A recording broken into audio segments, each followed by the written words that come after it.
Come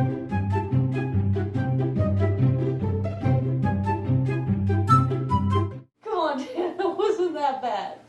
Actually, no, it wasn't. It wasn't that bad. There were parts. There were always parts. Hello and welcome to First Impressions. We are on Twin Peaks Season 2, Episode 2, called Coma.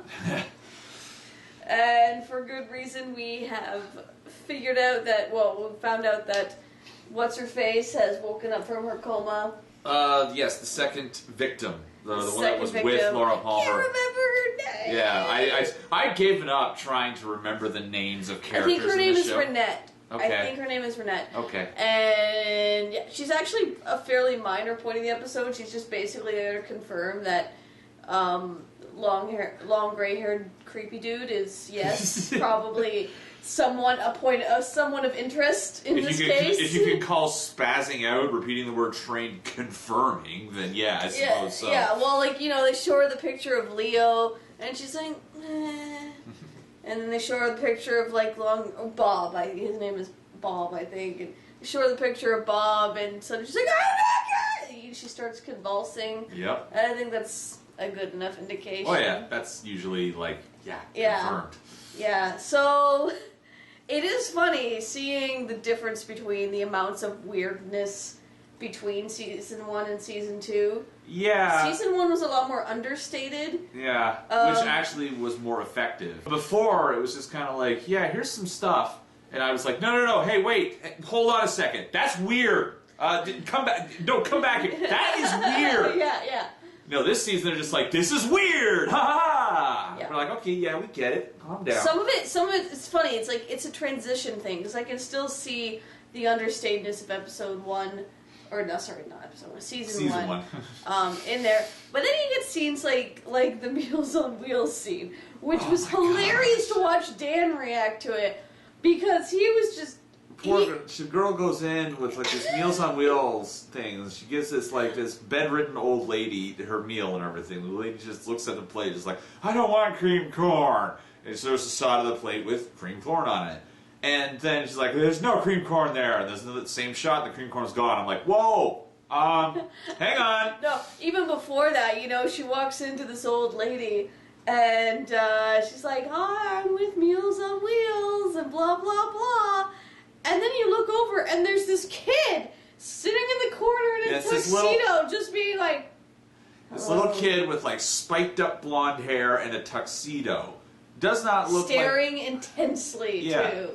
He's just there. No explanation. So with the cream corn, when she's like, I didn't ask for cream corn, and they look back, and the cream corn's not there anymore, and then they look back, and it's in this kid's hand, and then the very next scene, he just sits back and it's gone, and they never reference it again. That was probably the weirdest scene of this episode. Yeah. Well, I don't know about that. I mean, the song at the end was not so much weird, but it's very uncomfortable. It was really. I remember watching that the first time and thinking, what? It's Jake, right? James. Okay, I was close. James is for what reasons that go unexplained, he's just down. He's with the girls. They decide to record a song because they're all besties now. Yeah. And that's what and it's besties this do. really super sappy 3-word song about just love and everything, teenage puppy love and everything. Yeah, and just singing, and there's this trading glances back and forth between him and the two girls, and it turns into one of those scenes. Thankfully, Donna notices that he's trading glances with the cousin, which, it's hard to contemplate, but it's really only been a couple of weeks or something since they've known each other. Since this incident happened, right? Since Laura Palmer died. So, he's still got stuff that he's figuring out. And his girlfriend, who, even though she was probably going to break up with him, he was still very much in love with her. So if you get a cousin who is her mirror image, because she's the same actress, but when you get that, I can see being maybe confused, maybe torn. Backing up though, I do like to say that I'm still on my routine of every time a new scene starts up, I look for the thing. I look for the one thing in every scene, because every scene has one thing that calls out attention to it. And I think the one that was most delayed was where the Cooper and the sheriff were going into the coma patient's room, right? They're just walking in there, and they were going to go in there and show her the pictures and everything like that. So they're walking in, I'm looking around the scene, I'm looking around the composition, the editing doesn't seem too bad, the shot looks fine and everything, I'm looking around, there's nothing like set decorations or anything that's just calling out attention. Yep. So they're like, okay, we're going to go and sit down next to this girl's bed and everything. They go and they grab these stools, and they put them down, and of course the stools are too high, so they have to adjust them. And they take it took like 5.5 minutes just fiddling with these stools, making a lot of noise, being very disruptive, not intentionally, but still. And then reading the instructions on the stool. Just trying to figure out how to readjust these stools so they can sit there, and I'm just like, that's the thing. That is the thing. That is the thing of this scene. Very much the thing. One of my favorite relationships still has to be between Agent Cooper and Albert, or I'm just going to call him Agent Albert. Oh, yes. Agent Dickface. Agent Dickface, yes. Agent Dickface, who, I don't know, I think that Cooper is actually starting to get to him, wear him down a little bit, because he's softening him up a little bit. He is! He made a joke. Yeah. Wasn't a very clever one. And again, there was the Barbershop Quartet in the background. That was the thing of that scene. That was the thing of that scene. They were humming while they were smoking and getting breakfast, and it's just, yeah, the season 2 craziness has started already. There was a scene in this episode, it was the most physically startling scene and everything. It was after the song where Cousins is sitting on the floor there, and then Bob, I guess, just shows up. Yes! Okay, this is one of the best Dan reactions ever, but it was the best Dan reaction because I was also thinking it in my head while it was happening. While I was saying it. So you have, I'm going to call her not Laura Palmer, so not Laura Palmer sitting there, Maddie, and she has another vision. She's having the same visions that Laura Palmer's mom is having of this Bob guy. Yeah, this is that stringy, long-haired dude that just pops up. So she knows by this point that he's super creepy, because he doesn't ever look not creepy in a scene. Mm. You don't ever see him just looking nonchalant. He's just always like, and so he walks into the scene, and Dan's just like, run.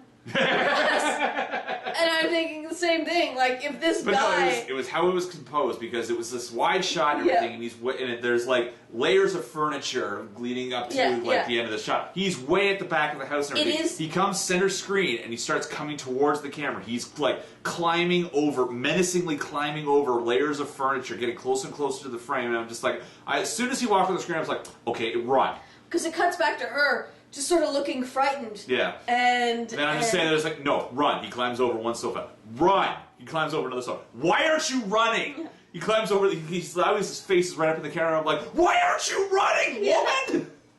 And then it cuts to her, and it turns out it's just a vision. She gets calmed down and everything, and I'm just sitting there like, well, it's good to know my fight or flight reflex is rock solid. Yeah.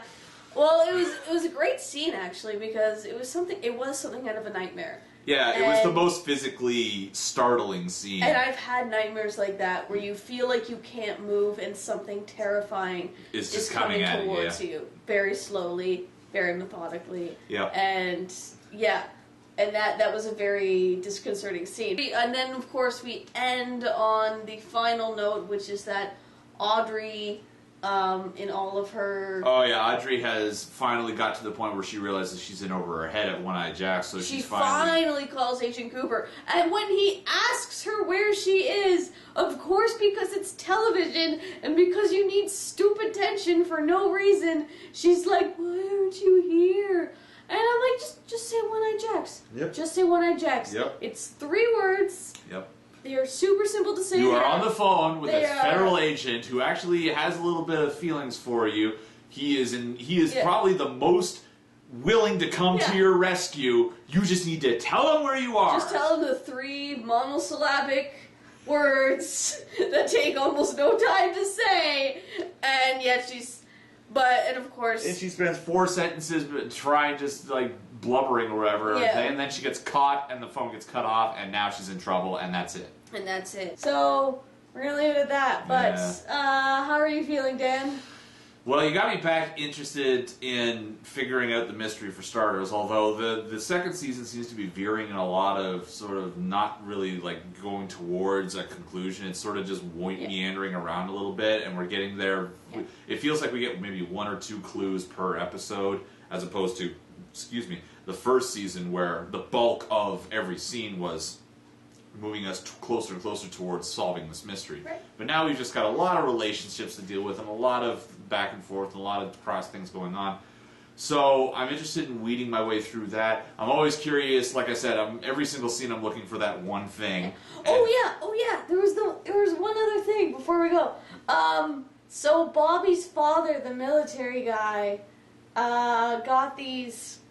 Apparently his job is to monitor possible alien activity. Oh yeah, there's aliens now. Which is hilarious to me because that guy plays the father of Agent Scully in the X-Files. Oh, jeez. So it all just sort of comes full circle for me. Man. And that's genius casting right there. That is genius casting. So, aliens. Oh gosh. Aliens. I see what you mean now when you say that this is starting to go off the rails, and yeah, I think the driving force now is less figuring out the mystery of who killed Laura Palmer and more figuring out exactly where your breaking point in this season was and seeing if I can push I don't past know it. if you can get it that far. I made it pretty far, and there. Oh gosh, please comment. Guess which episode I broke, because I can guarantee. I will not read these comments, but Amanda will probably get a kick out of them. I can guarantee that most people will guess where I did. Yeah, there you go. So there you go. All right, that's it for now, guys. Thanks for watching, and we will catch you later during the next episode. Woo-hoo.